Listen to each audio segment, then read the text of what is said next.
Bueno, muy bien. 6 menos 5, vamos, si les parece, vamos a ir arrancando. Bienvenidos a un nuevo evento, hoy sobre relaciones internacionales.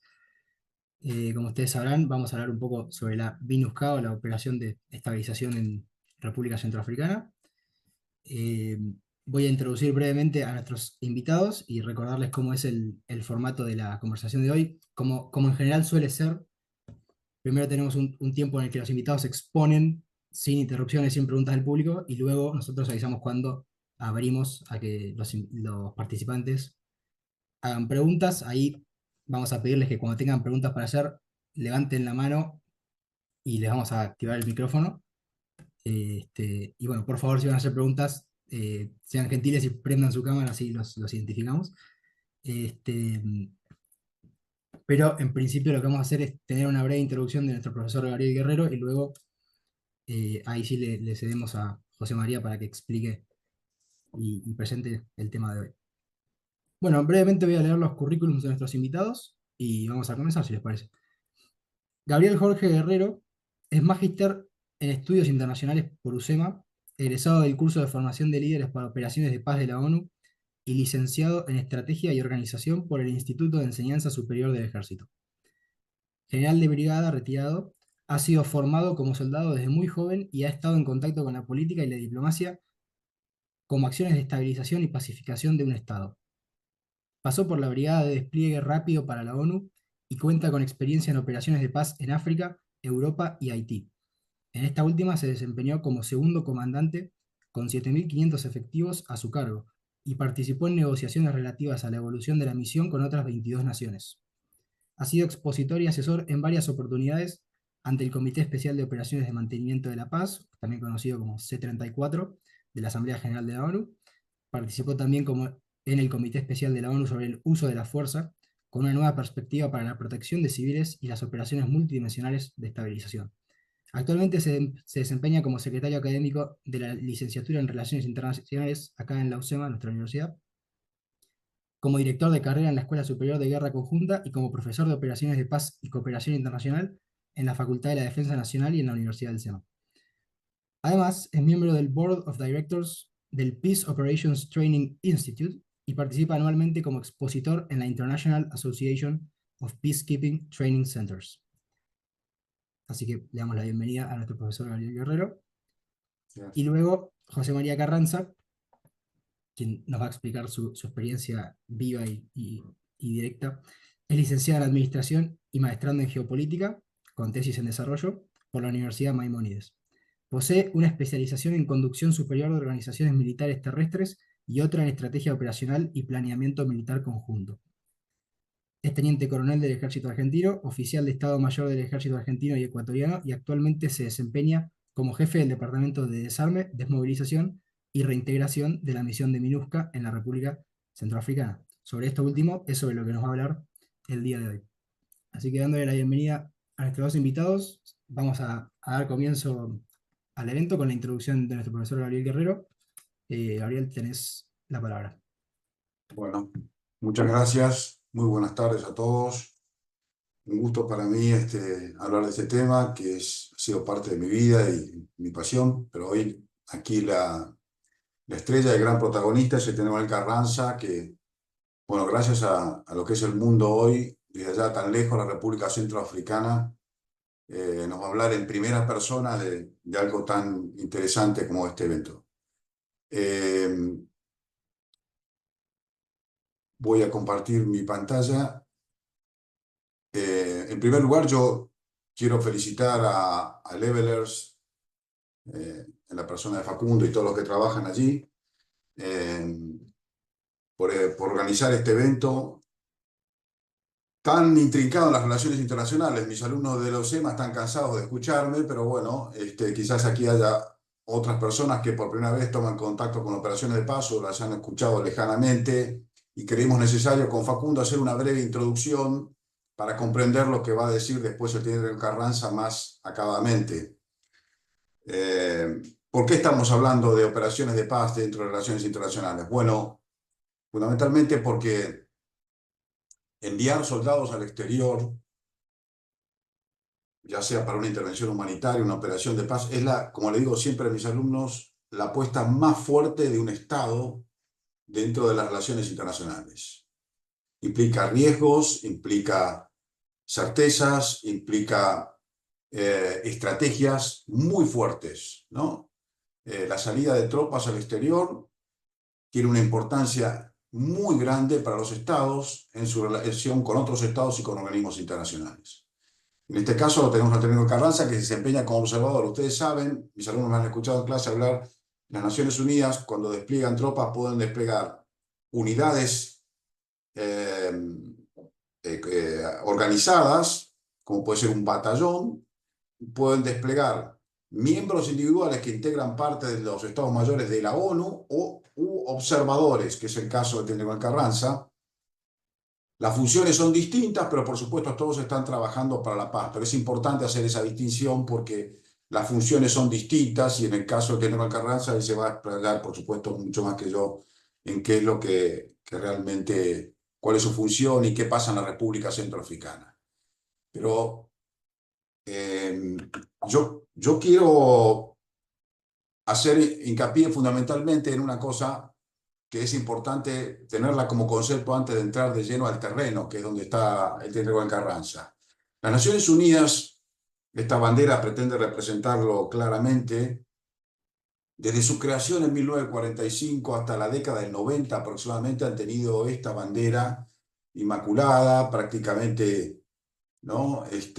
Sin grandes, sin grandes problemas en el sentido de cantidad de bajas o de ataques directos a la ONU, hasta que viene la década del 90, en donde ahí sí aparece otro escenario mucho más complejo a partir de la caída del muro. Esta bandera que ustedes ven a la derecha refleja esa situación que entre los años 90 se empieza a gestar y a partir del nuevo milenio, por eso puse las operaciones de paz del siglo XXI, cambian radicalmente en su estructura y en su naturaleza fundamentalmente.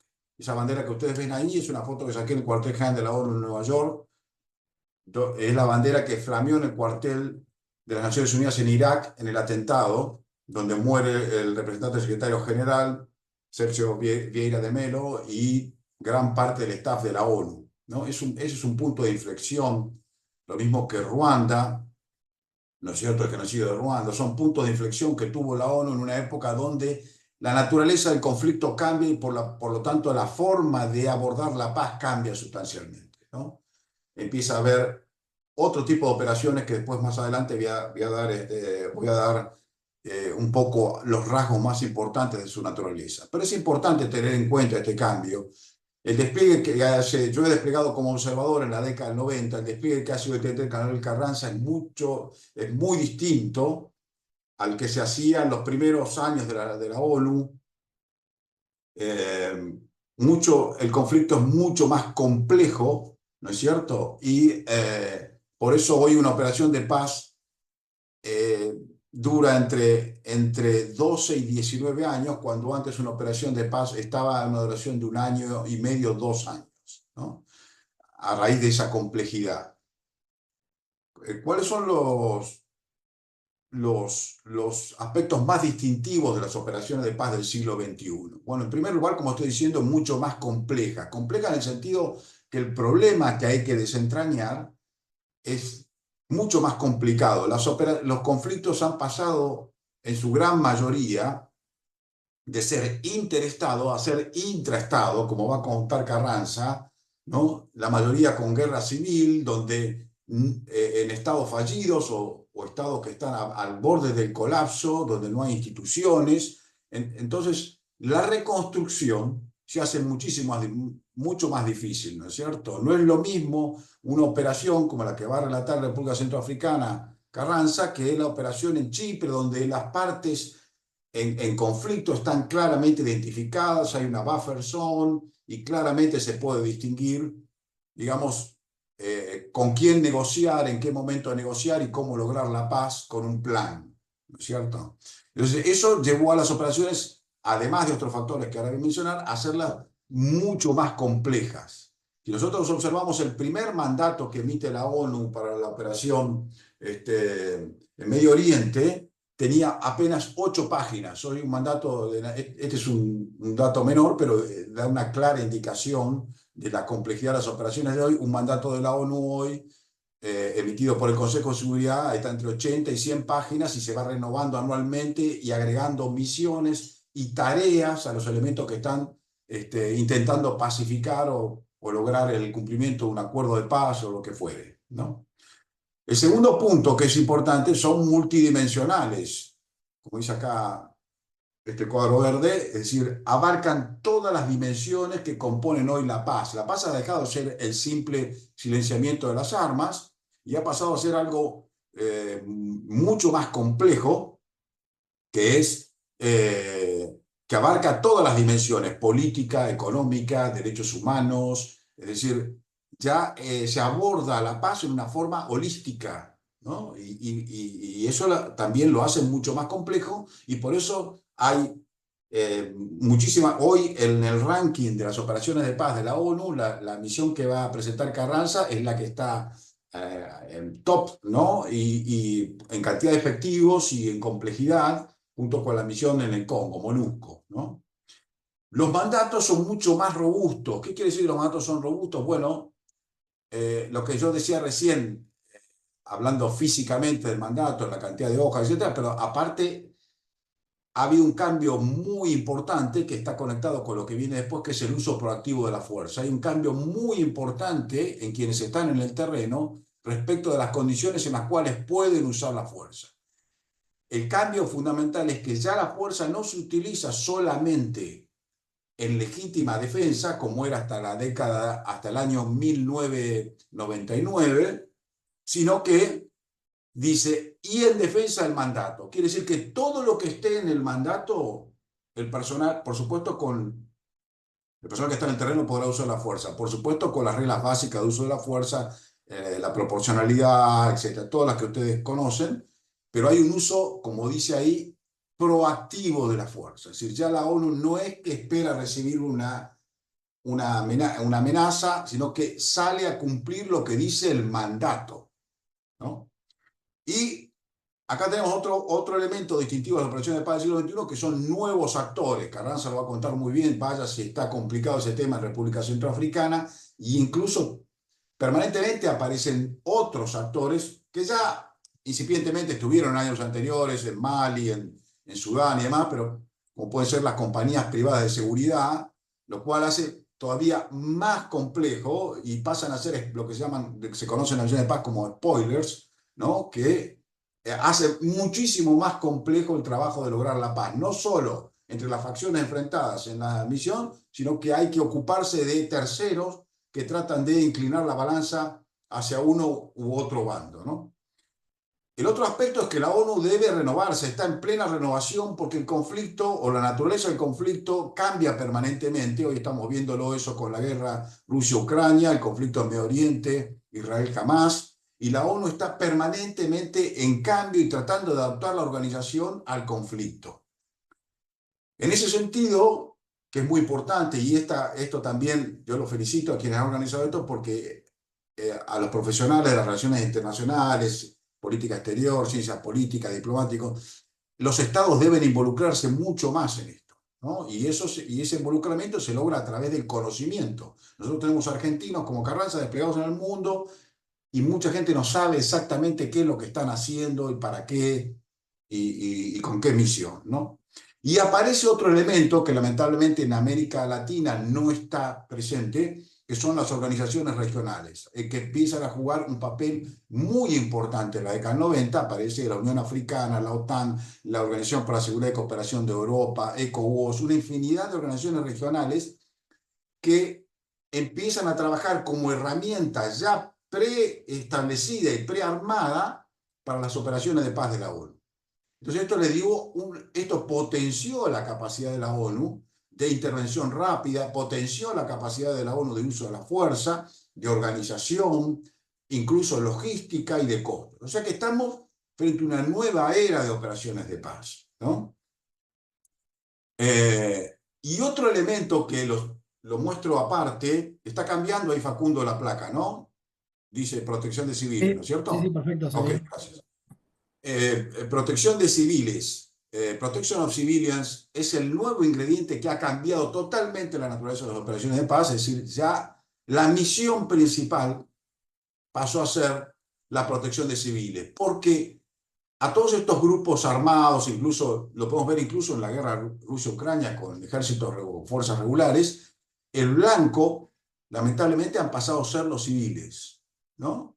Es decir, no tanto muchas veces en la conquista de un territorio, sino lograr el control de una población, ocasionar daños sobre una población, ¿no es cierto? Y eso ha hecho que la ONU replantee totalmente la forma de lograr la paz y la forma de usar la fuerza, ¿no? Que está apuntada fundamentalmente a la protección de civiles, que es un concepto muy amplio que entra dentro de lo que es seguridad humana. Cuando hablamos de protección, no solo hablamos de protección física, sino protección alimentaria, la seguridad respecto a los derechos humanos, todo el tema que sufre un desplazado respecto del desarraigo, cuando los campos de desplazados empiezan a prolongar en el tiempo y ya hay que darle educación a los niños, como puede ser, por ejemplo, el Sahara Occidental, donde hay niños que han nacido hace 30 años en un campo desplazado, ¿no? Es decir, que la protección de civiles, que es un tema que lo van a ver en República Centroafricana también muy presente, ha pasado a ser un tema central en las operaciones de paz modernas. Entonces, podemos decir, en resumen, que si vinculamos estos tres elementos, se forma como un círculo virtuoso entre el uso de la fuerza nuevo que le ha dado las Naciones Unidas a los elementos que están en el terreno, un nuevo concepto, ¿no? Siempre, vuelvo a repetir, dentro del concepto de uso de la fuerza, de la proporcionalidad, último recurso, ¿no? Como último recurso, siempre está primero desde la diplomacia preventiva, el uso de la fuerza en el arco de intervención está como último recurso de todo. Y en defensa del mandato, no solo en defensa de propia, sino ya en defensa del mandato. Quiere decir que todo lo que está en el mandato, el representante del secretario general y el Force Commander, que son los responsables políticos del uso de la fuerza, van a decidir si usarla. Y eso aplicado a la protección de civiles, fundamentalmente a la protección de civiles. Pero aparece otro elemento, que es la protección de la fuerza, dado que esto originó que empiecen a haber una gran cantidad de bajas, ¿no? El año 2017 hubo un récord de bajas en la historia de la ONU, 133 muertos por ataque directo a la ONU. Ese es otro gran cambio, ¿no? La ONU tiene en su historia cerca de 3.700 bajas y en un año solo, en unos meses, tuvo 177 muertos, lo cual generó otro concepto también de protección de la fuerza, ¿no? Ya no, la ONU empieza a usar la fuerza en forma proactiva y recibe ataques en forma proactiva, ¿no? Es decir que, resumiendo, entonces, la ONU, ante todo eso, echa mano a sus recetas de observadores, fuerzas y fundamentalmente a lo que son organizaciones regionales. América Latina no tiene una organización regional, fue Haití con la masa de los países de América Latina, pero en forma desordenada, y a lo sumo hubo organizaciones binacionales. Chile, Ecuador, por ejemplo, organizaron ingenieros en forma binacional. Pero es, digamos, la nueva estrategia y la nueva línea que está siguiendo las Naciones Unidas para establecer una paz fuerte, digamos, y contundente, ¿no? Entonces, esto termina en este mapa que resume todo, ¿no? Este es el mapa más actualizado de operaciones de paz hoy en el mundo. Fíjense que acá tenemos esto que está acá arriba a la izquierda, en el ángulo superior izquierdo, son las operaciones de paz de las Naciones Unidas puras. Después tenemos misiones especiales. Y acá ya tenemos, por ejemplo, acá abajo, las misiones de la Unión Europea, abajo a la izquierda, a la derecha las misiones de la Organización para la Seguridad y Cooperación de Europa, y todo lo que ven coloreado en el mapa, perdón, después la Unión Africana, que es muy importante, un actor muy importante en África. La Unión Africana ha cambiado totalmente su performance y el alcance de la Unión Africana, las misiones de la OTAN, que son muy importantes.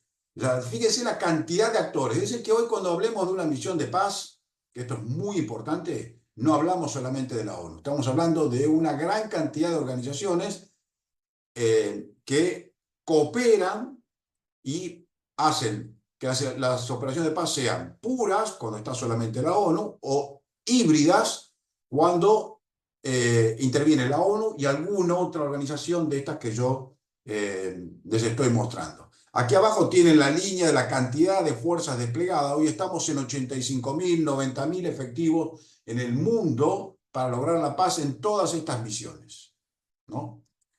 Y por último, entonces, en el siglo XXI, si incorporamos todos los elementos que yo hablé rápidamente en 15 minutos, esto es motivo de muchas clases con mis alumnos del OBSEMA y demás, y discutimos sobre estos temas y hablamos de misiones específicas, hay una nueva generación de operaciones de paz que genera demandas muy importantes a los Estados miembros. Incluso a la ONU ha creado una forma distinta de participar que establece exigencias también muy importantes a los Estados miembros que van a participar desde el punto de vista de la performance que van a tener, la logística y el compromiso político, que es como empecé esta introducción, ¿no? Es la apuesta, una de las apuestas más fuertes que tiene un Estado, el envío de tropas al exterior, ¿no? Por algo, esa decisión la puede tomar el Poder Ejecutivo, pero debe validarla el Congreso de la Nación y autorizarla el Congreso de la Nación, en el caso argentino y otros países que tienen otro mecanismo de proceso de decisión.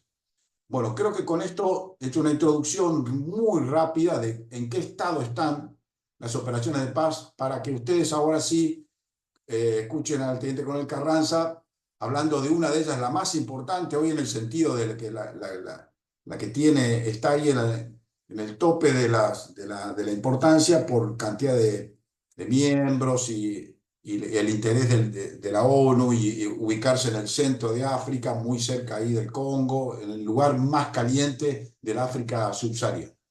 Bueno, después en todo caso vemos algunas preguntas de lo que yo acabo de hablar y entonces le cedo la palabra al teniente coronel Carranza. Muchas gracias.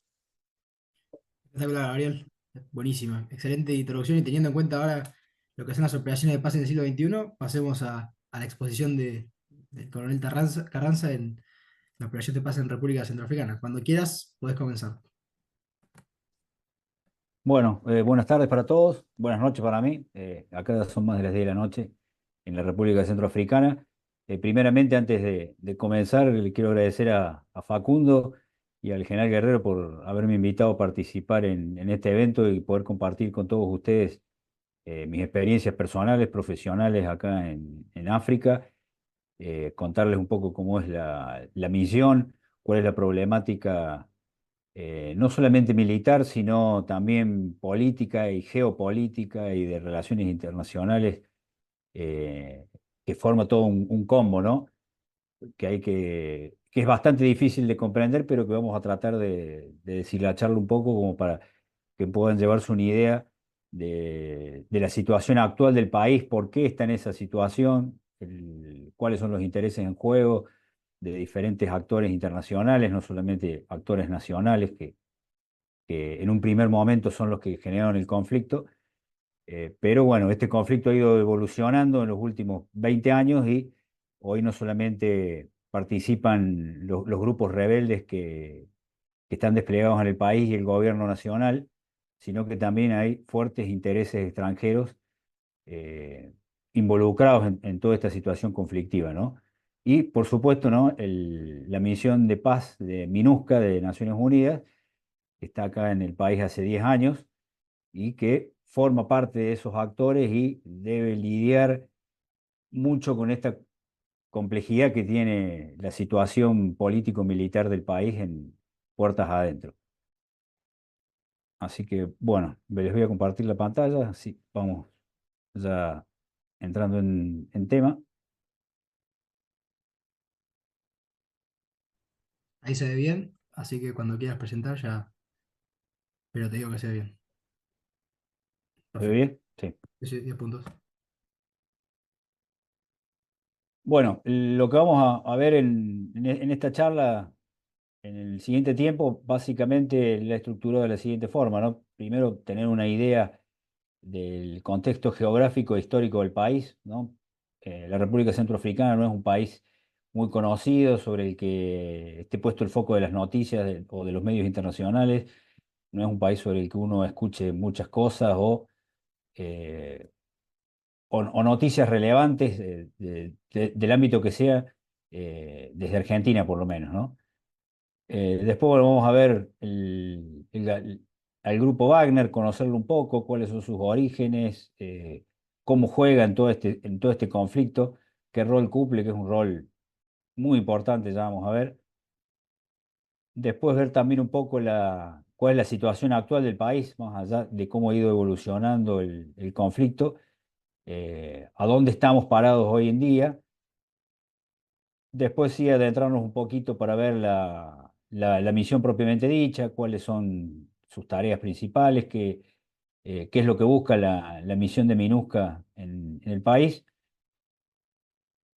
para después, bueno, ver el programa de DDR, Desarme, Desmovilización, Reintegración y Repatriación, que es del que yo formo parte, ¿no? Como jefe de ese departamento aquí dentro de la misión, que vamos a ver que es un programa muy importante porque es una de las patas principales del proceso de paz que Naciones Unidas está tratando de, de implementar en el país, ¿no? Para lograr en algún momento llegar a la pacificación y que ya no sea necesaria la presencia de fuerzas militares o que ya los civiles dejen de, de padecer el sufrimiento de toda guerra, ¿no? Eh, que se vuelve peor cuando es una guerra fratricida interna donde se matan unos a otros los mismos compatriotas. Después ver algunas reflexiones o conclusiones, podemos llamarles, sobre toda la situación vista, y después un espacio para que con total libertad hagan las preguntas que les parezcan necesarias. Bueno, el contexto geográfico histórico de la República Centroafricana, acá en este pantallazo que parece bastante información, ¿no? Pero pueden ver cómo la República Centroafricana, como su nombre lo indica, está en el centro de África, en el corazón de África. eh, Está al sur del Sahel, de la región subsahariana. Tiene una superficie que es 2 veces la provincia de Buenos Aires, pero una población bastante reducida para lo que tienen sus vecinos o lo que suele ser la norma en los países africanos. Puede ver algunos indicadores económicos que nos permiten ver el escaso desarrollo que tiene el país, los niveles de pobreza masivos que abarcan prácticamente a, a 3/4 partes de la población que viven en la pobreza extrema. Algunos indicadores, ¿no? Como la mortalidad infantil, que es de un 91 muertes cada 1000 nacimientos. A modo comparativo, en Argentina ese índice es de 8 sobre 1000. El índice de fecundidad, que es la cantidad promedio de hijos que tienen las mujeres, está casi en 6. Nosotros en Argentina tenemos casi 2. La conformación religiosa del país, al contrario de lo que muchos pueden creer, porque está rodeada de varios países donde la mayoría es musulmana, mayoritariamente la población es cristiana, eh, no católicos. Yo pensé que por haber sido una colonia francesa iba a haber una mayoría de católicos, pero no, la mayoría, la mitad de la población prácticamente son protestantes, pero los cristianos suman casi un 80% de la población. Sin embargo, hay un grupo de población musulmana que está más que todo localizada al este del país, en las prefecturas, que vendrían a ser las provincias en que está dividida administrativamente la República, que están colindantes con Sudán, Sudán del Sur y hacia Chad. Bueno, en esas prefecturas, ahí la proporción se invierte y la mayoría de la población profesa el Islam. Cuando hablo de infraestructura casi inexistente, es realmente así. Como para que se den una idea, el único lugar donde hay electricidad y agua corriente es en la capital, en Bangui. El resto del país no dispone de esos servicios. Eh, Internet únicamente hay en la capital. El resto del país en las ciudades principales hay cobertura de telefonía celular, pero únicamente telefonía, no hay cobertura de datos. En mi base, yo actualmente estoy en la ciudad de Bría, que la pueden ver en el centro este del país, en el mapa. Nosotros tenemos internet porque tenemos un servicio satelital que nos provee internet. El aeropuerto de Bangui, que es el único aeropuerto eh, que recibe vuelos internacionales, solamente puede operar de día porque no tiene infraestructura para recibir vuelos nocturnos.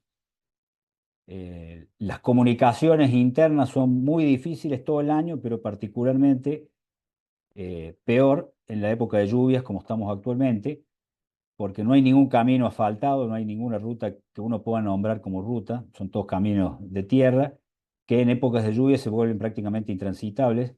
Entonces las comunicaciones entre las diferentes partes del país se hacen por vía aérea, que ahora se pueden hacer por vía aérea porque están los aviones y helicópteros de Naciones Unidas. Fuera de, si no tuviera la misión con ese servicio aéreo, eh, las localidades están prácticamente aisladas. eh, la forma mayoritaria de comunicación, de informarse que tiene la gente, es mediante la radio, porque por estos problemas de comunicaciones los periódicos no llegan al interior del país.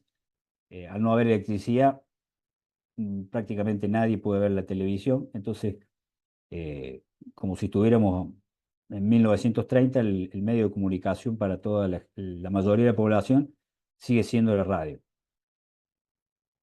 Otro elemento que también complejiza bastante la situación y puede explicar un poco el origen del conflicto es la presencia de casi de 80 grupos étnicos diferentes. Si bien mayoritariamente la población se divide en 10 grupos, eh, pero hay 80 grupos étnicos diferentes. Y aparte, tenemos la presencia de 14 grupos rebeldes, 14 grupos armados, que se multiplicaron en los últimos 20 años, pero que afortunadamente se mantienen estables en los últimos 5 años. Si bien de esos 14 grupos hay 3 que son los más activos y más poderosos, pero los otros 11 no dejan de estar activos y de realizar acciones armadas en diferentes partes del país, ¿no? Que, bueno, eso ya lo vamos a ver más en detalle cuando veamos la participación del grupo Wagner y cuál es la situación actual de seguridad del país.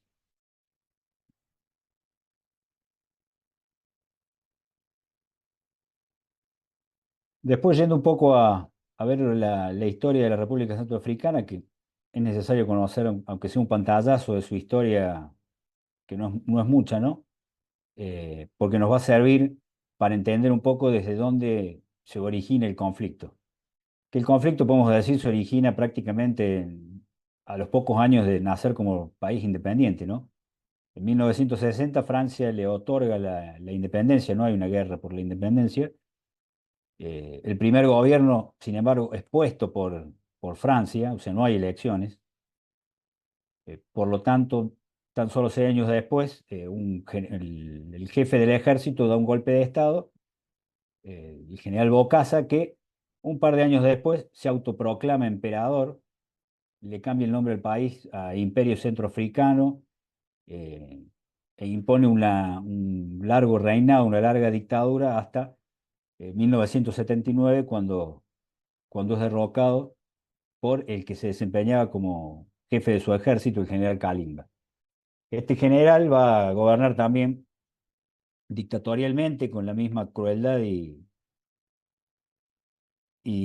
poder absoluto que había tenido Bokassa, hasta 1993, cuando, a través de mediaciones con Naciones Unidas, accede a entregar el poder y a que se realicen por primera vez en el país elecciones libres, que son fiscalizadas por Naciones Unidas, y tenemos la llegada al poder de Ange Patasse, que va a ser el primer presidente democráticamente electo.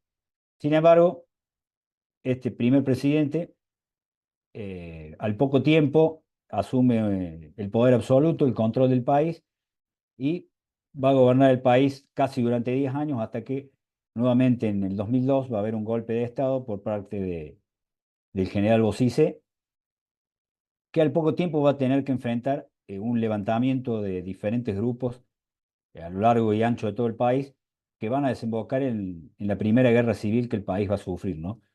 Una guerra civil que se va a extender por 4 años, donde va a haber intervención de Sudán, que en ese momento, hasta ese entonces no se había dividido en Sudán y Sudán del Sur, y de Chad, que participan con sus fuerzas armadas en las regiones que son limítrofes con ellos, ¿no? Eh, Después de 4 años de guerra, Bozizé va a lograr sofocar los grupos rebeldes, mantenerse en el poder. En el 2010 va a llamar elecciones y va a ser reelecto. Unas elecciones que carecieron de total transparencia, ¿no? O sea, estuvieron manipuladas por él, de esa forma él se aseguró la continuidad en el poder. Sin embargo, un par de años después va a estallar la Segunda Guerra Civil de la mano de dos grandes facciones, ¿no? Que se dieron en llamar el grupo Seleka, que eran musulmanes, y los anti-Balaka, que eran su contraparte cristiana, que se enfrentaron a lo largo y ancho de todo el país. En 2012, a fines de 2012, las tropas del grupo Seleka toman la capital y lo expulsan al presidente, que huye, ¿no? Presidente Bozizé. La guerra se prolonga 4 años más, hasta que finalmente en 2014 Naciones Unidas autoriza la realización de una operación militar de gran envergadura que la lleva adelante Francia, la Operación Sangaris, donde el ejército francés desembarca en el país y empieza a imponer la paz, para que en el mismo año, ya a fin de años, empiecen a llegar las primeras tropas de MINUSCA, y a distribuirse por el país, en ese momento a imponer la paz, porque ambos grupos, los Selek y los anti-Balaka, eran bastante poderosos. Entonces hubo un par de años que fue bastante complicada la situación entre las tropas francesas, la MINUSCA, y estas dos facciones enfrentadas, que se enfrentaban entre sí, también se enfrentaban con Naciones Unidas y los franceses. Finalmente la situación logra estabilizarse y en 2016, por segunda vez, vuelven a realizarse elecciones libres, fiscalizadas por Naciones Unidas una vez más, y accede al poder quien gana las elecciones, Faustin Tudela, que es el actual presidente, que había sido primer ministro del presidente anterior, de Bozizé. En 2021, perdón, en 2017 vamos a ver la llegada al país del grupo Wagner, a raíz de un acuerdo que firma el presidente Bozizé con Vladimir Putin, porque estaba necesitado de poder militar para poder eh, controlar el país, porque pese a la presencia de MINUSCA, los franceses ya se habían ido en 2016, la situación del país era muy convulsionada, la presencia del Estado muy escasa en el país. El gobierno realmente controlaba únicamente la capital, algunas ciudades y las zonas aledañas. El resto del país era virtualmente tierra de nadie, salvo los lugares que tenían asentadas tropas de la MINUSCA. Y ante lo que el presidente Tudela consideró un abandono por parte de Francia, él decide buscar el apoyo de Rusia, que a través del grupo Wagner le va a facilitar tropas para ir poco a poco retomando el control del país. En 2021 eso le permite a Tudela ser reelecto en elecciones que fueron también consideradas transparentes, pero ya vemos cómo el pasar de los años lo van llevando al actual presidente en una senda que busca perpetuarse en el poder. El año pasado hizo un referéndum para modificar la Constitución y al modificarla obtuvo la reelección indefinida, así que para 2025 ya él va a ser candidato a la reelección para empezar un tercer mandato. Así que bueno, con este breve pantallazo vamos viendo, ¿no?, cómo ha ido evolucionando la historia de la República Centroafricana en sus 64 años de existencia. Vemos que, como le ha sucedido a muchos países africanos, ha estado plagado de violencia, de dictaduras, de guerras civiles muy crueles que han dejado miles de muertos, miles de desplazados, eh, miles de internos, ¿no? Y también refugiados, gente que huyó del país por la violencia o por ser víctima de los grupos armados o de las mismas fuerzas estatales, ¿no?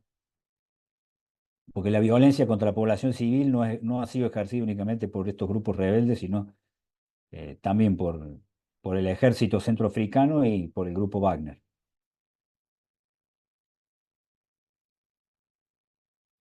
Bueno, el grupo Wagner. El grupo Wagner, en estos últimos 2 años que tenemos la guerra entre Rusia y Ucrania, hemos escuchado hablar mucho de él. En los años previos, salvo aquel que estuviera muy interesado, muy metido en cuestiones militares o geopolíticas, lo conocía. Pero el grupo Wagner básicamente es una compañía militar privada, ¿no? No es la única, es la más conocida, reitero, por la guerra entre Rusia y Ucrania, pero existen muchas compañías europeas, norteamericanas.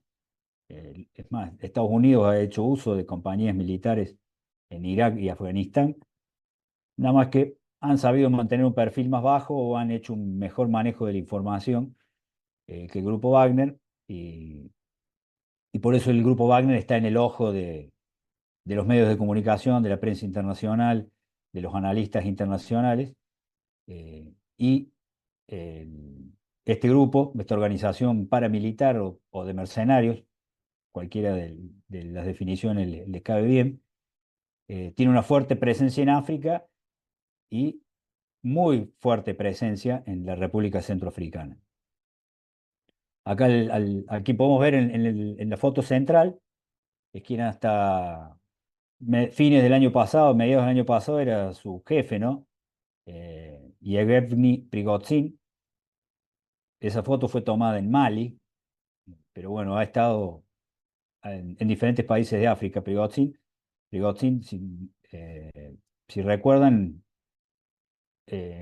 murió el año pasado en un curioso accidente aeronáutico, un par de meses después de que el grupo hiciera un intento de levantamiento en contra de Putin a consecuencia de la conducción de la guerra en Ucrania. Bueno, un par de meses después tuvo la mala suerte Prigozhin de sufrir un accidente aéreo y morir en Rusia.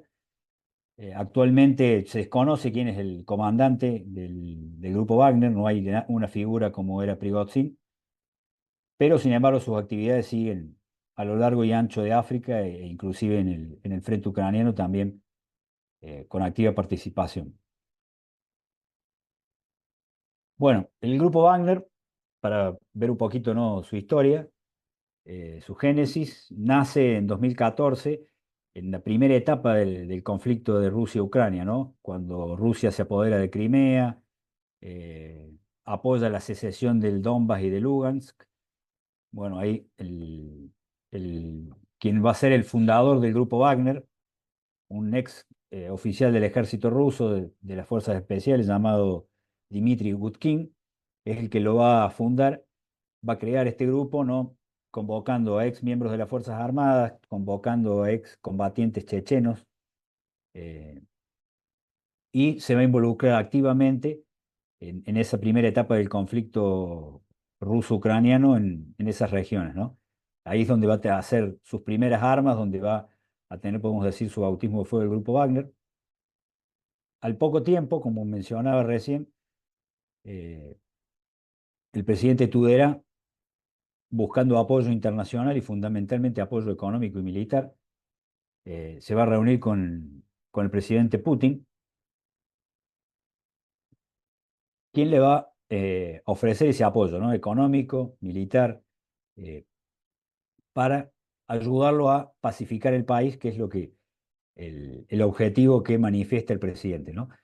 Y de esa forma, en 2017, el grupo Wagner va a desembarcar en la República Centroafricana como primer lugar, perdón, que va a ser la puerta de entrada al continente africano, ¿no?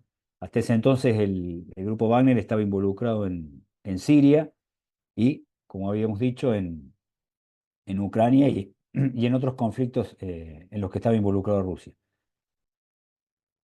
Es así que en tan solo 7 años vamos a ver un gran desarrollo del grupo Wagner, un gran despliegue a lo largo y ancho de África, en todos lugares donde hay conflictos internos, golpes de Estado, dictaduras. Ahí vamos a ver que el grupo Wagner ofrece sus servicios a esos nuevos dictadores o a quienes han tomado el poder por las armas o a quien tiene algo para ofrecer que sea de interés básicamente de Rusia y del grupo Wagner, y se va a involucrar en todas esas zonas conflictivas. Y al día de hoy se estima que está participando en 14 países africanos. Acá en el mapa está faltando Níger, donde a fines del año pasado hubo un golpe de Estado y ya hay tropas de Wagner desplegadas en Níger. Es más, se lo acusa de haber participado, ¿no?, en ese golpe de Estado. Los números que podemos ver ahí en la pantalla, en la presentación, son números estimados, porque nadie sabe a ciencia cierta cuántos hombres tiene Wagner desplegados en África o en cada país o en cada operación que lleva a cabo. Son estimaciones que hacen medios de prensa, fuentes de inteligencia, Naciones Unidas, que nosotros mismos hacemos aquí en la misión, pero nadie sabe a ciencia cierta porque el grupo Wagner, a diferencia de otras compañías militares privadas, guarda con gran hermetismo eh, sus actividades y sus operaciones. Entonces, reitero una vez más, nadie sabe a ciencia cierta cuánta gente tiene desplegada en el continente africano el grupo Wagner. Sí les puedo decir que son muchos porque, por lo menos aquí en la República Centroafricana, uno se los cruza en la calle, los cruzamos en las rutas, los cruzamos en diferentes partes del país donde transitemos, nos cruzamos siempre a las tropas del grupo Wagner. eh, Así que no deben ser pocas, deben ser cerca de esos 10.000 que se estiman ahí en el país, ¿no? Bueno, acá vemos, ¿no?, cómo se ha esparcido a lo largo y ancho del continente africano el grupo Wagner. ¿Y qué ofrece el grupo Wagner? ¿Por qué lo convocan no solamente el presidente Tudela u otros líderes africanos? El grupo Wagner, básicamente los servicios que ofrece son dos.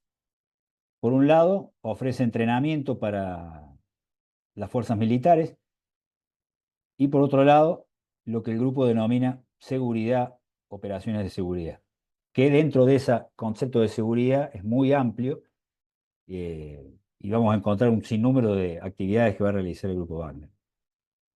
En lo que es entrenamiento, por ejemplo, dentro de la República Centroafricana, eh, el grupo está instruyendo, tiene, aparte de sus fuerzas desplegadas en operaciones de combate, tiene una gran cantidad de instructores militares eh, instalados en los cuarteles del ejército y ha logrado incrementar en gran número la cantidad de soldados y mejorar notablemente la, la- la capacitación y el grado de instrucción militar que esos soldados tienen.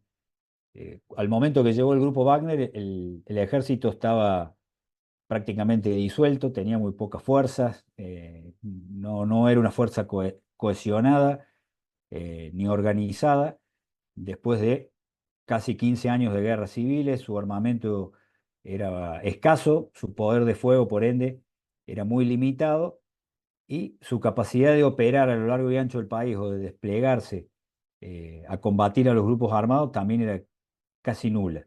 Bueno, el grupo Wagner se ha encargado en estos 7 años que lleva de incrementar, incrementar notablemente esas capacidades militares del ejército y uno hoy puede ver un ejército eh, con mejores características, ¿no? Una tropa uniformada, un mejor equipamiento militar pese al embargo de armas que pesaba sobre el país. Entonces, en ese sentido, y a los fines y a las necesidades que tenía el país en cuanto a reconstituir su fuerza militar para poder combatir estos grupos rebeldes, indudablemente el grupo Wagner le ha sido de utilidad. Y en cuanto a las operaciones de seguridad, ese amplio concepto de seguridad incluye diferentes tareas, ¿no? Por un lado, combatir directamente a los grupos armados a lo largo y ancho del país. Por otro lado, proporcionar seguridad a personas importantes, entre ellos al propio presidente. Hay tropas del grupo Wagner que forman parte de la escolta presidencial, de su guardia personal. Y con los medios que dispone, ha logrado un gran efecto sobre los diferentes grupos armados. Ya vamos a ver el, en todas estas operaciones que acá podemos ver en este mapa, que no está muy actualizado porque son las operaciones más importantes que hizo el grupo hasta fines del año pasado, porque ahora se está focalizando más en las regiones del este, hacia Sudán y Sudán del Sur. Sus operaciones militares han sido muy efectivas contra los grupos rebeldes. Principalmente, ¿por qué? Porque dispone de muchos medios de inteligencia, dispone de información satelital que le provee Rusia, dispone de un gran poder de fuego muy superior a los grupos rebeldes, superior al que dispone el propio ejército, superior inclusive al que disponen las tropas de MINUSCA. Por ejemplo, tiene helicópteros de transporte, helicópteros de ataque, helicópteros artillados de diferentes formas y tiene capacidad para desplegarse en poco tiempo desde sus bases principales a diferentes lugares del país cuando se producen algunas incursiones o ataques armados de los grupos rebeldes. Eso ha llevado a que los grupos rebeldes empiecen a replegarse de las ciudades y poco a poco los ha ido empujando hacia regiones más alejadas, más inhóspitas y ha logrado una gran reducción de su efectivo y de su poder de combate. Por lo tanto, si lo vemos objetivamente desde las necesidades que tiene el presidente del país, el- la labor del grupo Wagner ha sido eh, a esos fines realmente útil. Sin embargo, bueno, tiene sus pros y sus contras el accionar del grupo Wagner, porque sus tropas no son conocidas por el apego a las leyes internacionales de la guerra, al derecho internacional de los conflictos armados, a los derechos humanos. Entonces son muy conocidas las, las violaciones de los derechos humanos, los crímenes de guerra que cometen, las atrocidades que han cometido. Eh, el grupo Wagner no duda en arrasar una aldea, un pueblo, si es necesario hacerlo para eliminar a un grupo rebelde que se haya instalado en la zona o para amedrentar a la población si eventualmente está proporcionando algún tipo de apoyo a los grupos rebeldes. Y todo ello con la anuencia del gobierno nacional, ¿no? Más allá de ese accionar, ¿cuáles son los objetivos? Porque el grupo Wagner no trabaja gratis, hablándolo en palabras sencillas. Básicamente sus intereses en el país son controlar recursos minerales, controla gran parte de las minas de oro y diamante que hay en gran cantidad en el país, también algunos yacimientos de uranio que se han descubierto hace poco, y fundamentalmente eh, favorecer la influencia de Rusia en la región. Ha habido hace poco manifestaciones de apoyo de la gente hacia el grupo Wagner en la calle. La foto que ustedes pueden ver abajo a la derecha es una foto de una manifestación que hubo en marzo frente a la embajada rusa de gente autoconvocados, podemos decir entre comillas, que fue a mostrar su apoyo al accionario de Rusia y al accionario del grupo Wagner. Sin embargo, bueno, más allá de si las manifestaciones son realmente genuinas o no, en general, en general, la población, podemos decir, apoya el accionario del grupo Wagner eh, porque ha logrado expulsar a los grupos armados, a los grupos rebeldes de las localidades principales. Y cuando hay un ataque, una incursión de esos grupos armados en algún otro lugar, rápidamente hay una respuesta muy violenta de parte del grupo Wagner eh, que pacifica en poco tiempo la región y la gente que está ávida de seguridad, que quiere vivir en paz, aprecia ese accionar bastante expeditivo del grupo Wagner y pese a que conoce sus excesos y las violaciones de los derechos humanos que las tropas, los soldados rusos cometen, ven que en definitiva le es beneficioso porque ha mejorado no sus condiciones de vida en el día a día, pero por lo menos ha logrado reducir la posibilidad de verse atacados, de que le roben sus pocas pertenencias, que le secuestren a sus chicos para convertirlos en soldados, o que se lleven a las mujeres para la esclavitud sexual. Entonces, gran parte de la población, reitero, pese a todas esas denuncias de abuso de parte de las tropas Wagner, gran parte de la población apoya su accionar y su permanencia en el país.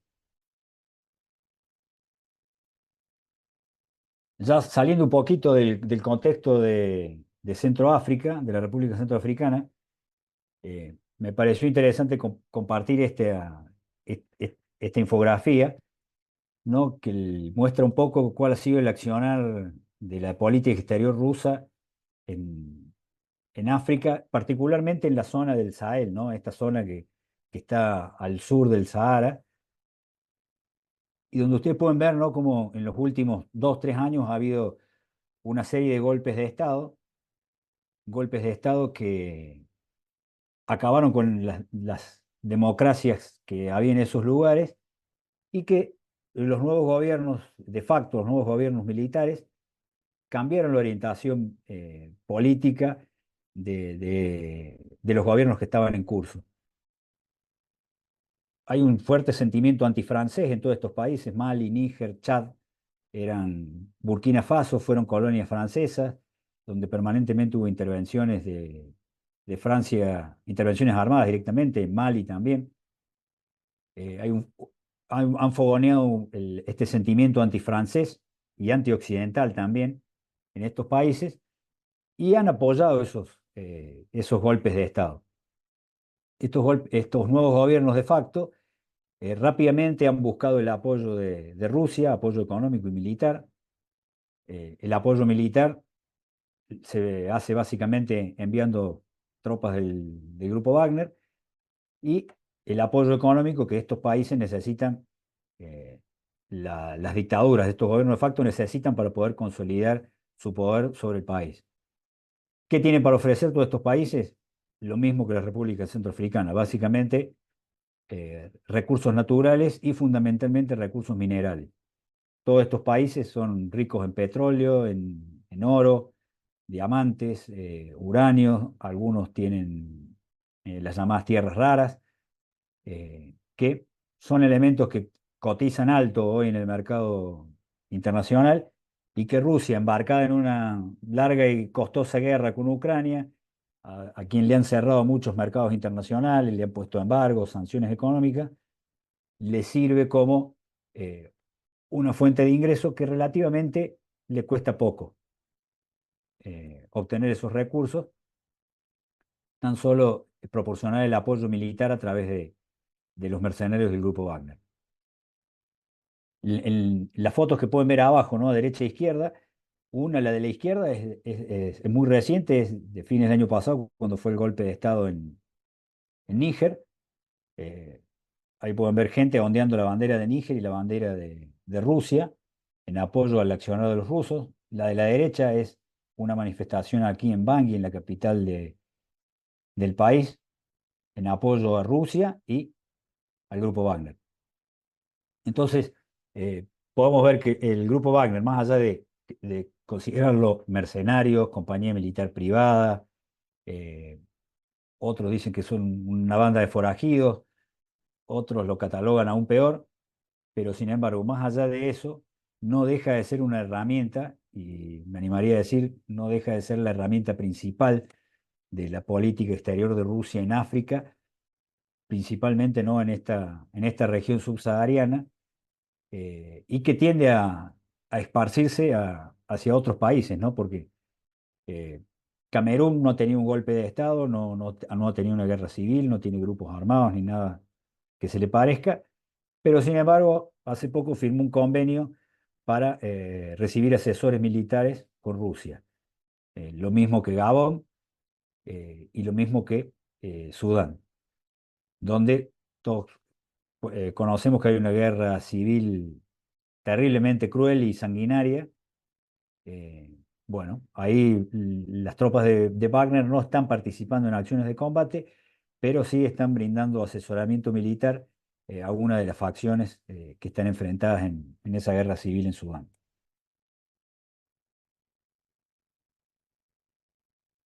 Bueno, ya yendo a lo que es la situación actual del país, después, ¿no?, de haber visto un poquito la historia, la geografía, el grupo Wagner, me pareció oportuna poner esta foto, ¿no?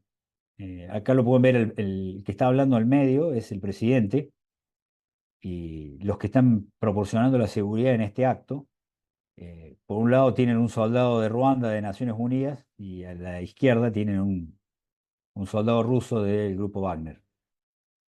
Ahí pueden ver, ¿no?, cómo deben coexistir ambas fuerzas, ¿no?, en el país. Las tropas de Naciones Unidas cumpliendo su misión acorde al mandato del Consejo de Seguridad y acorde perdón la redundancia, al acuerdo firmado con el país, pero también hay que coexistir y encontrar la forma de llevar a cabo ese mandato de cumplir la misión, teniendo presente que el Grupo Wagner es un actor principal de la vida diaria político-militar del país y que es un actor que cuenta con el apoyo del gobierno y que está acá con un acuerdo del gobierno. Entonces eso obliga muchas veces a andar con pies de plomo a las tropas de Naciones Unidas en las operaciones que se desarrollan en diferentes partes del país, porque hay que tener en cuenta que el Grupo Wagner está presente en todas las ciudades importantes del país y se está desplegando también en ciudades podemos decir, de tercer orden.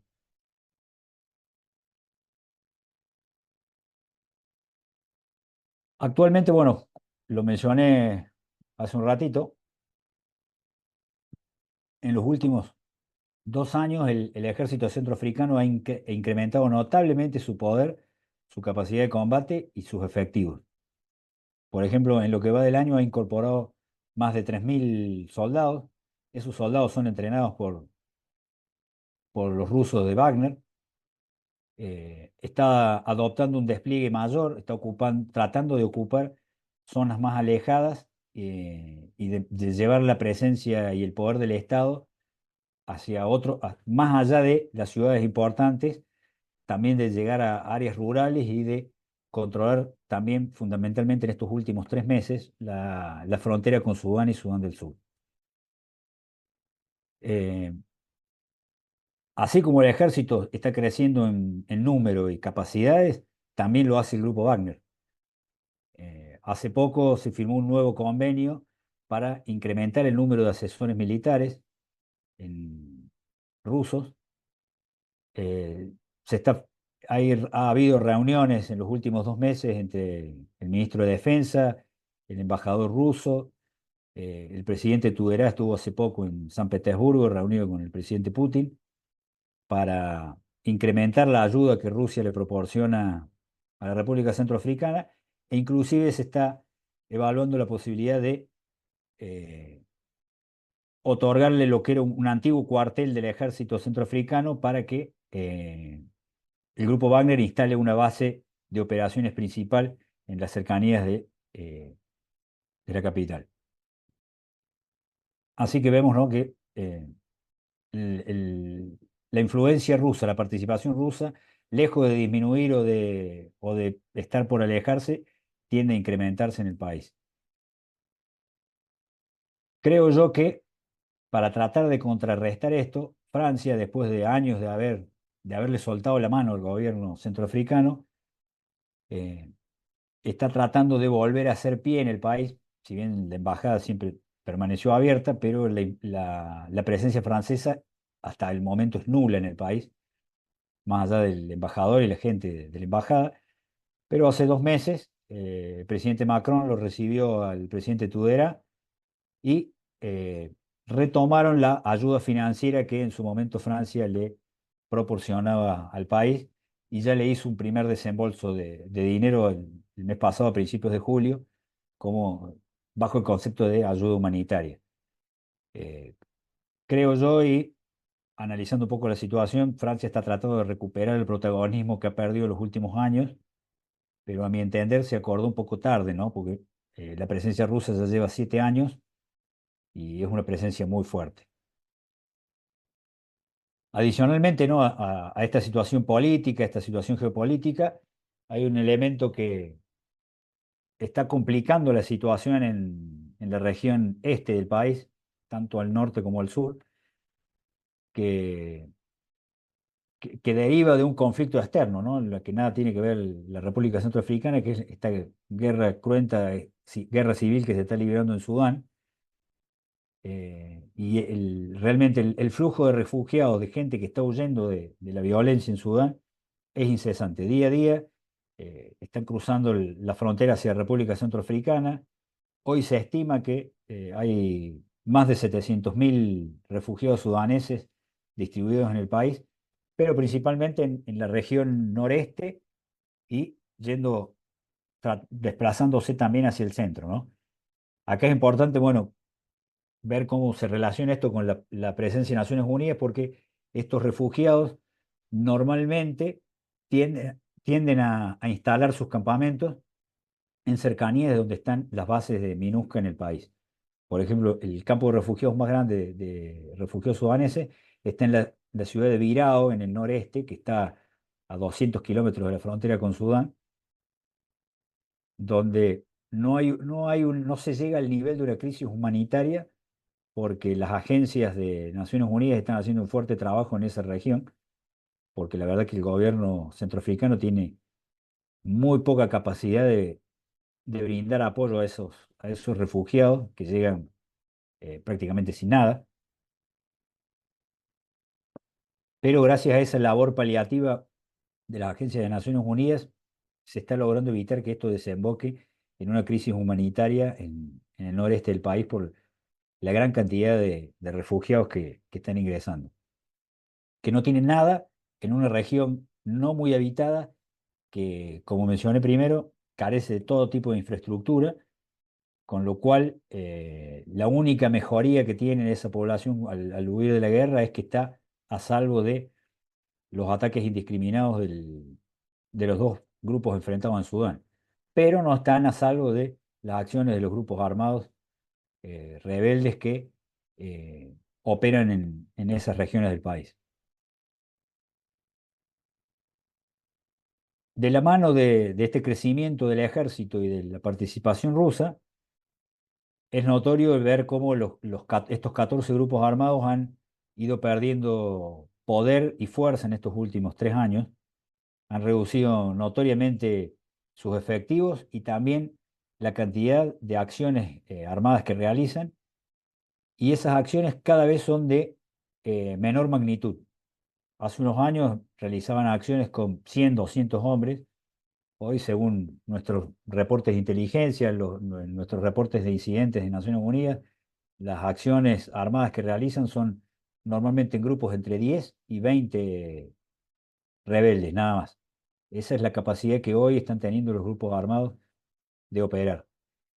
Y normalmente hacen una incursión sobre un pueblo que básicamente sus acciones son de pillaje, podríamos resumirlo brevemente, porque buscan obtener comida, plata, algunos recursos, y ver lo que se pueden robar de algún pueblo o de algún campesino, y rápidamente eh, se alejan porque saben que en poco tiempo hay una reacción del ejército y del grupo Wagner, y como buscan evitar el enfrentamiento directo con el grupo Wagner, rápidamente tratan de sustraerse del lugar donde dieron el ataque.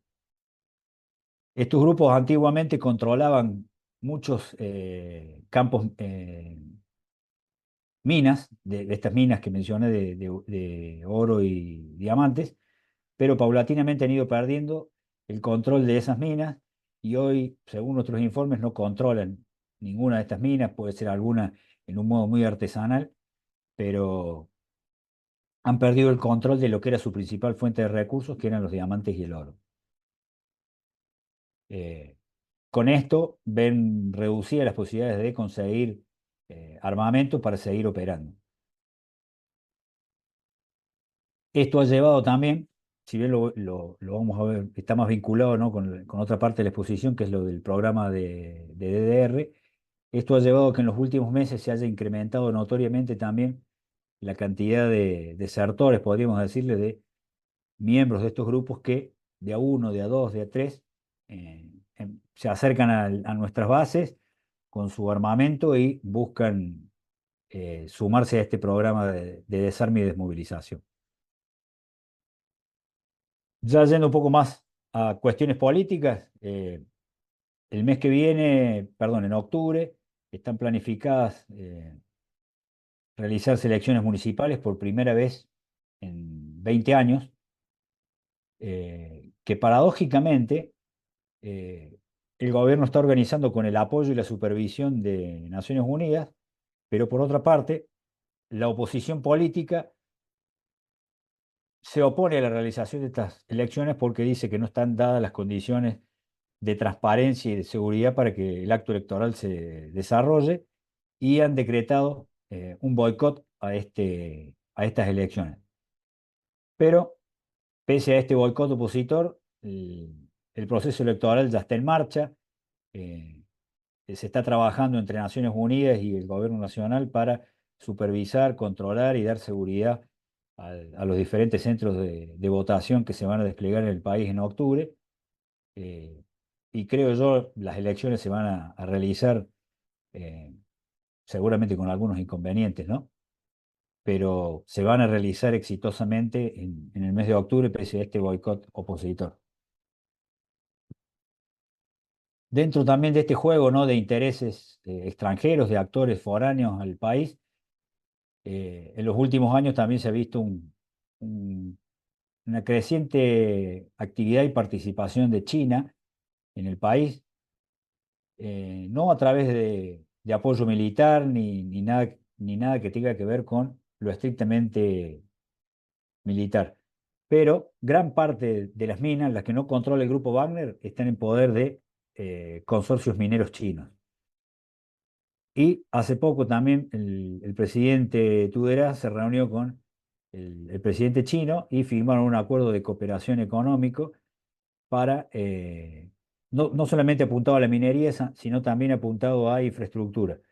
Es sabido, ¿no?, que China firma acuerdos económicos con muchos países y normalmente tendientes a obras de infraestructura como aeropuertos, plantas de energía, caminos. Bueno, aquí una de las principales cuestiones en las que se está involucrando China, aparte de la minería, es están trabajando en la modernización del aeropuerto con la intención de que a fin de año recupere la capacidad de operar de noche el aeropuerto y también en cuanto a mejorar el servicio de energía eléctrica y de agua potable en la capital. También hay empresas chinas que están trabajando en la pavimentación de calles en la capital y en los accesos a la ciudad de Bangui. Y bueno, eh, esto también para que sirva no de ejemplo, sino como muestra de cómo ha cambiado la situación. En un momento las tropas de MINUSCA llegaron a imponer la paz y tenían choques directos con los grupos rebeldes. Ya hace un par de años que no hay combates directos entre Naciones Unidas y los grupos rebeldes. Los grupos rebeldes se abstienen en los últimos tiempos de atacar a las Naciones Unidas. Las últimas bajas que hemos tenido en tropas de la misión han sido por accidentes o por pisar alguna mina, algún vehículo en algún lugar muy alejado del país, pero no hay choques armados entre nuestras tropas y los grupos armados, afortunadamente. Esto muestra también, ¿no?, un poco cómo ha ido decreciendo la violencia y cómo los grupos armados hoy focalizan su accionar eh, en combatir contra el ejército y contra los rusos de Wagner. Y un dato muy importante que al gobierno le va a servir mucho es que el 30 de julio, en una sesión del Consejo de Seguridad, se decidió levantar el embargo de armas que pesaba sobre el país, que era algo que el gobierno venía reclamando hace tiempo, con lo cual le va a servir para fortalecer aún más al ejército y creo yo va a contribuir a reducir aún más el accionar de los grupos rebeldes y no sé si llegar a la pacificación general del país, pero eh, sí poder llegar a un nivel tolerable de vida para la población civil que viene sufriendo hace décadas, ¿no? De este problema de violencia interna. Bueno, esto básicamente, podríamos hablar horas de la situación actual, pero básicamente es un poco el resumen eh, del estado de cosas al día de hoy en el país. Yendo propiamente a la misión está desplegada hace 10 años, como dijo el general Guerrero al principio, es la más importante hoy que tiene Naciones Unidas por la cantidad de gente, tiene más de 17.000 personas desplegadas en el país, la gran mayoría son fuerzas militares, pero hay un importante contingente de policías y de personal civil que trabaja no solamente en tareas administrativas, sino también en tareas de ayuda humanitaria fundamentalmente. Eh, Básicamente las tareas que desempeña la misión en el país, una de las más importantes es la de dar seguridad, protección, disuadir a estos grupos rebeldes y evitar que realicen acciones armadas contra la población civil. Lo logra con bastante éxito porque, como mencioné anteriormente, las acciones de los grupos civiles están muy focalizadas a las áreas rurales. Si bien en esas áreas rurales hay gente que padece esos ataques, pero afortunadamente cada vez es menos la población civil que sufre estas acciones. También dentro de lo que son trabajos que están contribuyendo al desarrollo del país, eh, no solamente por el trabajo que desempeña la FAO o el Programa Alimentario Mundial, también el MINUSCA tiene dentro de sus, las fuerzas de MINUSCA dentro de sus actividades de cooperación cívico-militar, desarrollan tareas de apoyo de ayuda humanitaria, de apoyo a la producción, enseñando nuevos métodos de trabajar la tierra, que contribuyan a poco desarrollar la economía del país, también a contribuir a las vías, al mantenimiento de estas vías de comunicación tan pobres y tan escasamente desarrolladas, fundamentalmente dedicándose al mantenimiento de caminos, a construir puentes en localidades que en época de lluvia si no quedarían aisladas. También brinda un gran apoyo a las fuerzas de seguridad en cuanto a la instrucción para que estas fuerzas de seguridad, que son la Policía Nacional y la Gendarmería Nacional, tengan una mejor capacitación, logren profesionalizarse y de alguna manera puedan desarrollar de mejor manera su labor policial y de seguridad a la población civil y que esas tareas de seguridad no recaigan únicamente en las tropas de MINUSCA, sino que poco a poco las fuerzas de seguridad nacional puedan asumir las tareas que de por sí le corresponden a ellos, ¿no? Que es la seguridad interior.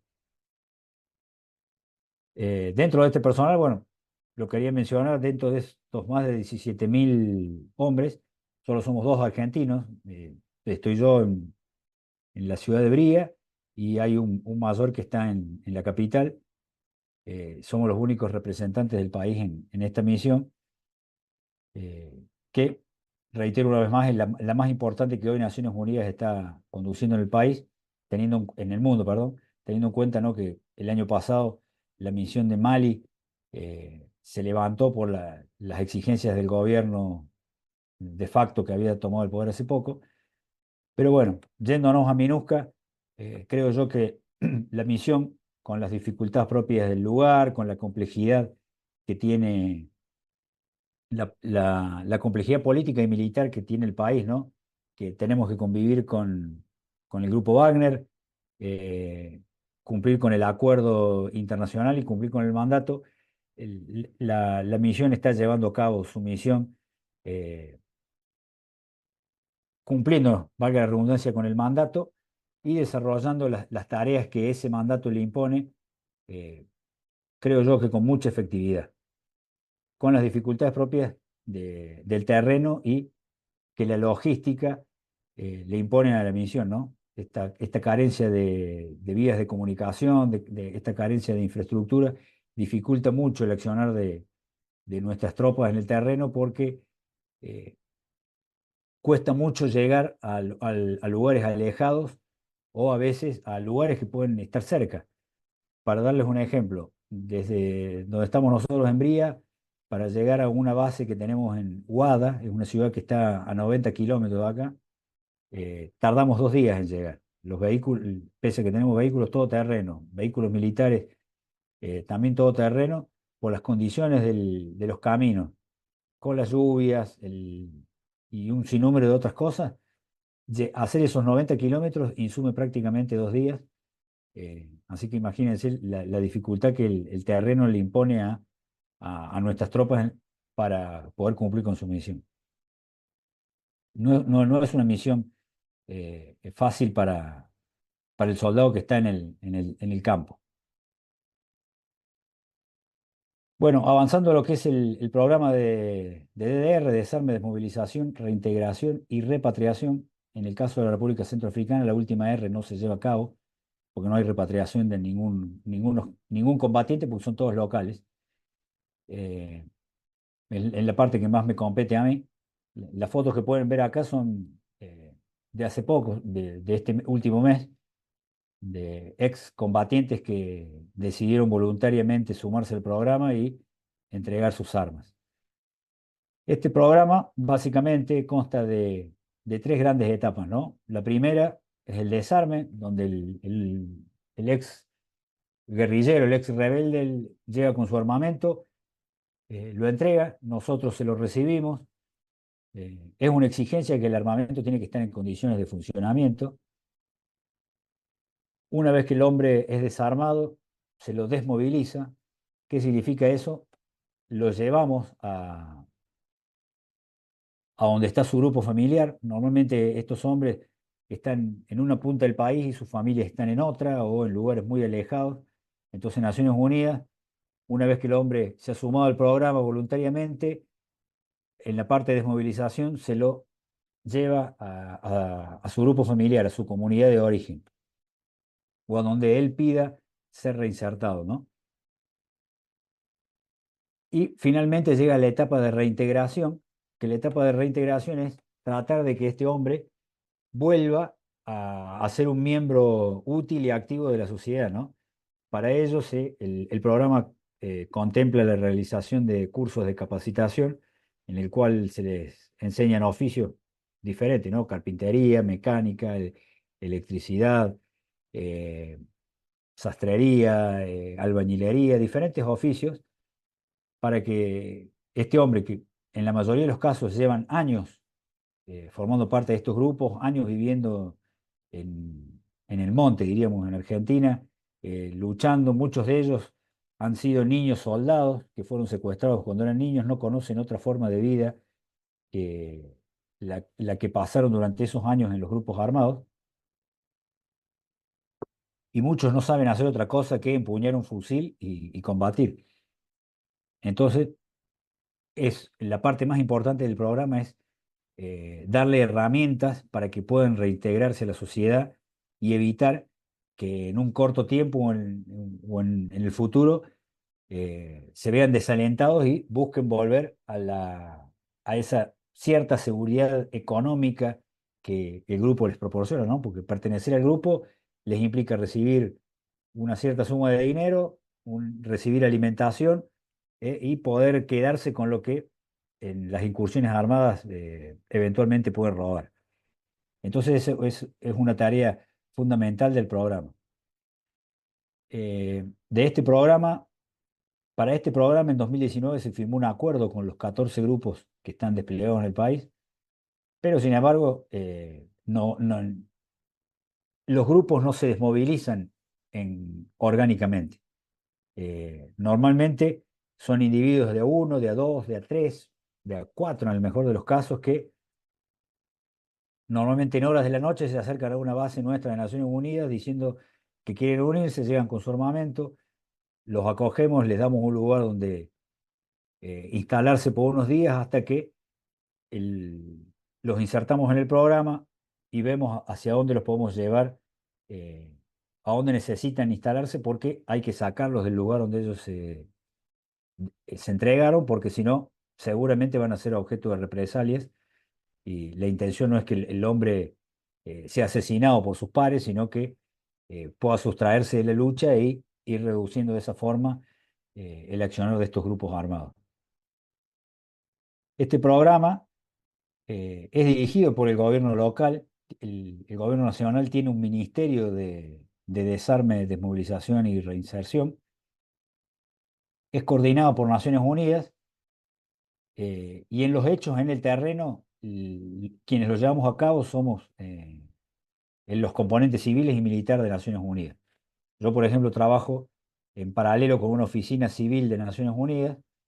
eh, Cuando tenemos algún tipo de operaciones, ¿no? De recibir a hombres que buscan abandonar la lucha, por un lado, nosotros recibimos el armamento, recibimos la munición, la guardamos.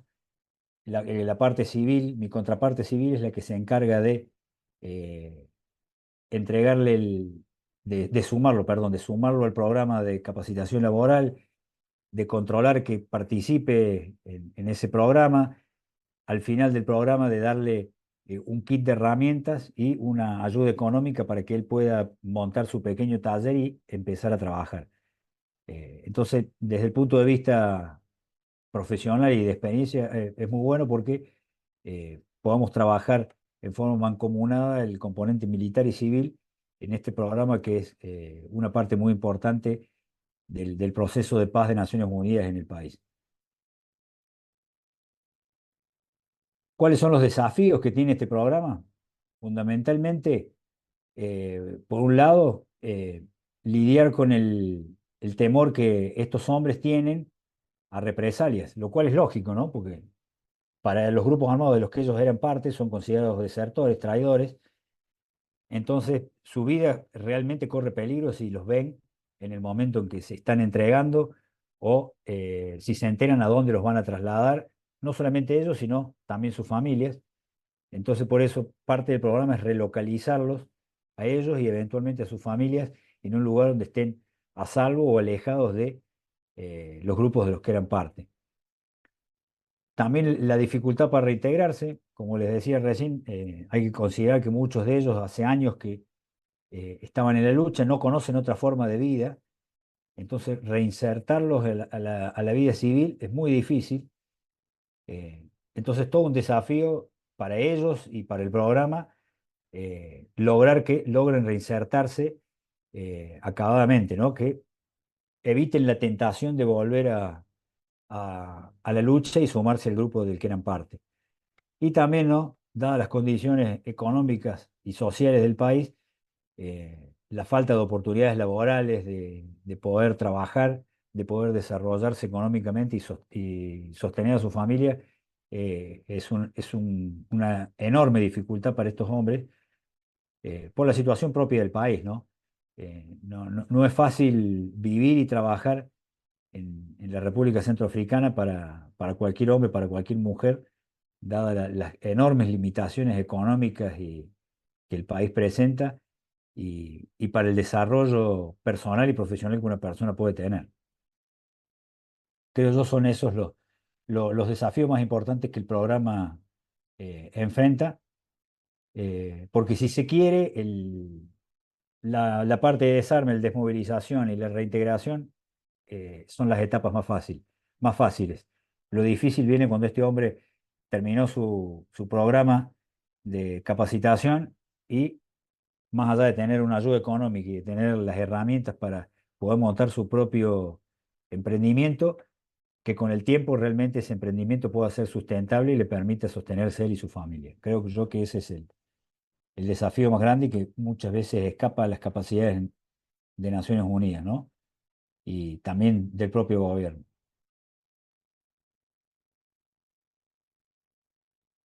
Bueno, para ir dándole un cierre, eh, creo yo que estas pueden ser algunas de las consideraciones finales, reflexiones finales de mi experiencia, de lo que yo he podido ver en estos 7 meses que llevo en el país, lo que he podido también leer y estudiar, ¿no? Sin lugar a dudas, el grupo Wagner, como lo mencioné, se ha constituido en un instrumento imprescindible para el Estado, para poder proyectar su poder y consolidarlo y lograr esa ansiada pacificación que toda la sociedad quiere, ¿no? Eh, Más allá de los intereses externos e internos que puedan existir. Como le decía, en general la población apoya el accionar expeditivo, entre comillas, ¿no? de los Wagner, porque los resultados que han logrado son palpables en cuanto a mejorar las condiciones de seguridad de la población civil. Eso es indudable, más allá de los indudables excesos que eh, los rusos cometen en sus operaciones militares en el país. La labor que realizan nuestras tropas de MINUSCA es fundamental. No solamente, como pueden ver ahí en la placa, en cuanto a disuasión y protección, sino también al apoyo a las diferentes agencias que realizan tareas humanitarias en el país, eh, la ayuda humanitaria que brindan, el apoyo a la comunidad, el ayudar a mejorar la escasa infraestructura que tiene el país, tratar de enseñar a la gente cómo puede mejorar sus condiciones de vida, de enseñarle a trabajar de otra forma la tierra, de, de poco a poco contribuir a que la sociedad vaya incrementando su propia capacidad de autosostenerse, ¿no? Ya dentro de lo que es la vida política, es indudable que el presidente, con la presencia de MINUSCA y la presencia del Grupo Wagner, ha consolidado su poder político en el país, eh, y también porque hay una oposición eh, desorganizada, poco coordinada. eh, Esta oposición política, si bien hay partidos políticos, carece de toda cohesión o de posibilidad de ofrecerle algo a la gente, en contraparte de lo que le viene ofreciendo el presidente, ¿no? Con todos los errores y defectos que tiene el presidente eh, y con los intereses personales que él puede llegar a tener, carece de una oposición política organizada que pueda llegar a plantearle algún tipo de problema en en su avance hacia consolidar su poder político sobre el país. E indudablemente, eh, el país forma parte de este tablero de ajedrez mundial, ¿no? Donde las principales potencias se disputan zonas de influencia, se disputan recursos, se disputan territorios, vías de comunicación. Bueno, el país forma parte de ese tablero eh, de disputa, principalmente entre Rusia.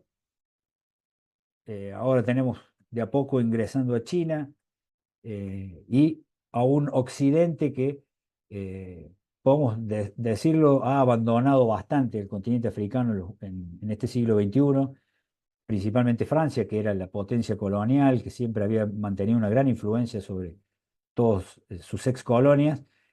Le han soltado la mano a los países africanos en muchos sentidos, y si bien Francia está tratando de recuperar esa influencia, de volver a apoyar económicamente o militarmente en algunos casos a esos gobiernos, creo yo que la ola ha cambiado, y como pudimos ver, ¿no? Muchos de los golpes de Estado han estado incentivados por este sentimiento antifrancés, antioccidente, y creo yo que el tablero se está inclinando un poco más hacia el lado de Rusia y China, que han sabido mover mejor sus fichas, eh, han sabido mejor identificar sus intereses y cómo pueden apoyar a estos gobiernos africanos necesitados de recursos, de dinero, de,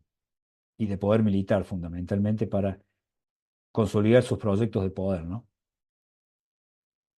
Bueno, con esto estaríamos llegando al fin de lo que sería la exposición, y quedo abierto a las preguntas que puedan tener. Bueno, excelente. Muchísimas gracias y felicitaciones por la exposición. Quedó clarísimo, súper detallada la presentación además. Y creo que queda muy claro el contexto geopolítico, la importancia de los diferentes actores. Y además creo que permite entender bastante bien sobre otros países africanos en situaciones similares y con legados coloniales similares, a pesar de que cada uno tenga una situación distinta, ¿no? Así que bueno, felicitaciones por una presentación muy detallada y sirve tener la experiencia así de frente. Como mandé por el chat, los que quieran hacer alguna pregunta tienen dos opciones, pueden mandarla por el chat o pueden levantar su mano y pedir, bueno, si pueden prender la cámara mejor y pedir habilitamos el micrófono.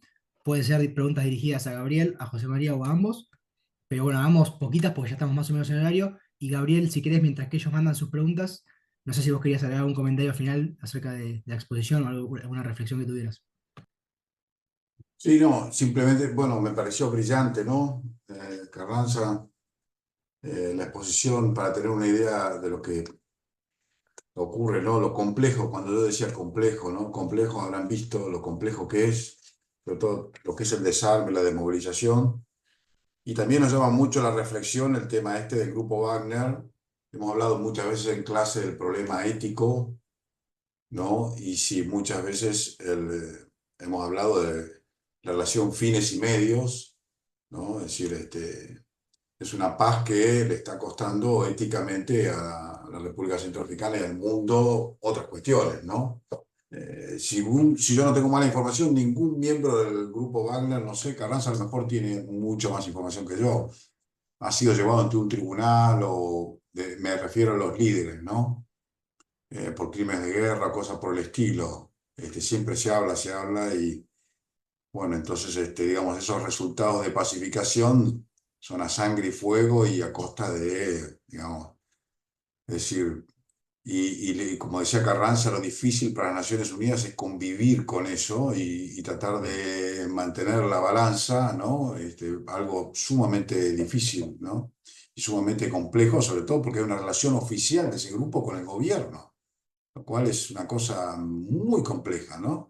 Estamos en el mundo eh, ante una forma de ejercer el poder hegemónico totalmente distinta a lo que veníamos conociendo, ¿no? Es como Rusia, ¿no? ¿Y cómo se relaciona esto con el conflicto Rusia-Ucrania? Porque ahí Carranza dice algo muy interesante, Rusia que se quedaba sin recursos empieza a obtener recursos desde acá, o sea, está combatiendo en un frente y tiene otro frente que le está proporcionando recursos para la guerra principal que está librando frente a Ucrania, ¿no? Eso me parece interesante para reflexionar, que vamos a ver mañana con los alumnos de Introducción a las Relaciones Internacionales de la UCEMA, un poco vamos a charlar sobre esto.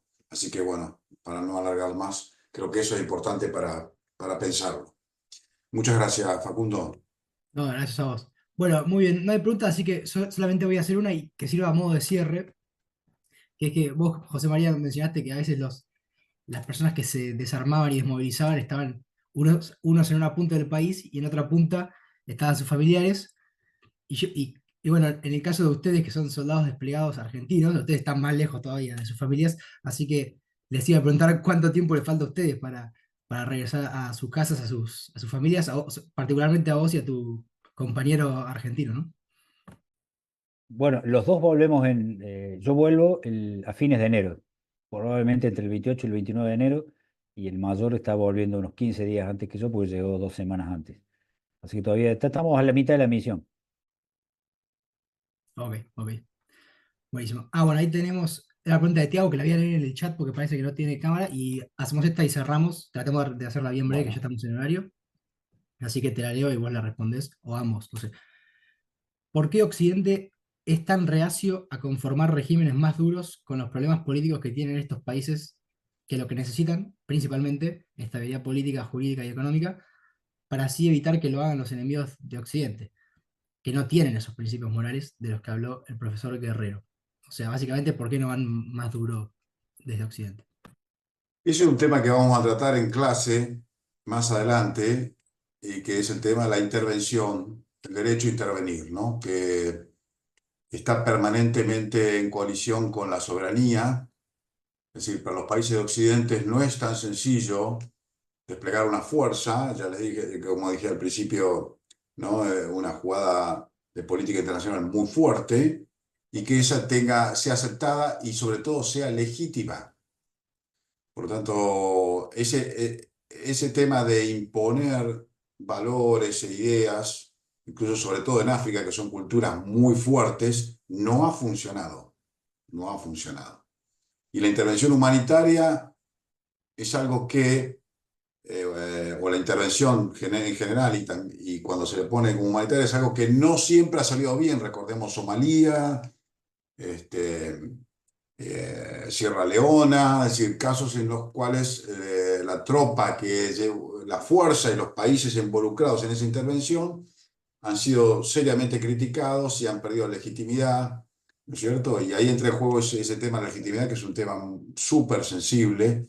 Por lo tanto, Occidente, incluso sobre todo después de Ruanda, ¿no? Que fue el gran golpazo que se dio la comunidad internacional con 1 millón de muertos en un mes frente a las narices de Naciones Unidas, la comunidad internacional, el mundo dijo, bueno, atención, acá, digamos, hay que ser muy precavido al momento de solucionar estos conflictos porque está en juego el prestigio del país, una serie de cosas, y la vida de sus soldados, con lo cual hay muchos cuestionamientos, ¿no? Normalmente en la academia lo vemos como en la parte donde vemos intervención humanitaria y es muy interesante.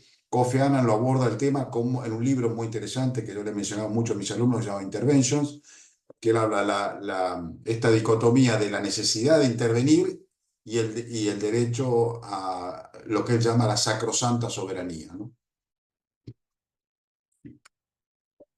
Bueno, muy bien. Hay una persona más que quiere hacer una pregunta y antes, mientras les voy a decir que voy a estar compartiendo brevemente sobre el próximo evento que vamos a estar haciendo desde el club para que ustedes puedan escanear el código si les interesa. Santiago Leiva tiene una pregunta, así que ahí le habilito el micrófono y ya con esa cerramos. Fíjate si ahí te deja, Santiago. Hola, buenas. Más que nada, quería... Ahí está, perfecto. Eh, bueno, no sé por qué no me deja aprender. Ah, sí, me deja, perfecto. Más que nada le quería preguntar a usted, José María, Teniente General Carranza, quería preguntarle más que nada sobre su día a día en la misión de paz de Naciones Unidas. Estoy estudiando Relaciones Internacionales y quería en otro futuro meterme más que nada en el ejército argentino. Le quería preguntar si se hace más ameno el día a día o si se siguen presentando situaciones complicadas o situaciones que lo dificultan en la misión de paz. ¿Qué tal, Santiago? No, mira, el día a día nuestro por lo menos en mi puesto y donde estoy yo, es bastante tranquilo, porque mi trabajo fundamentalmente es coordinar las acciones que se realizan dentro del programa de DDR, ¿no?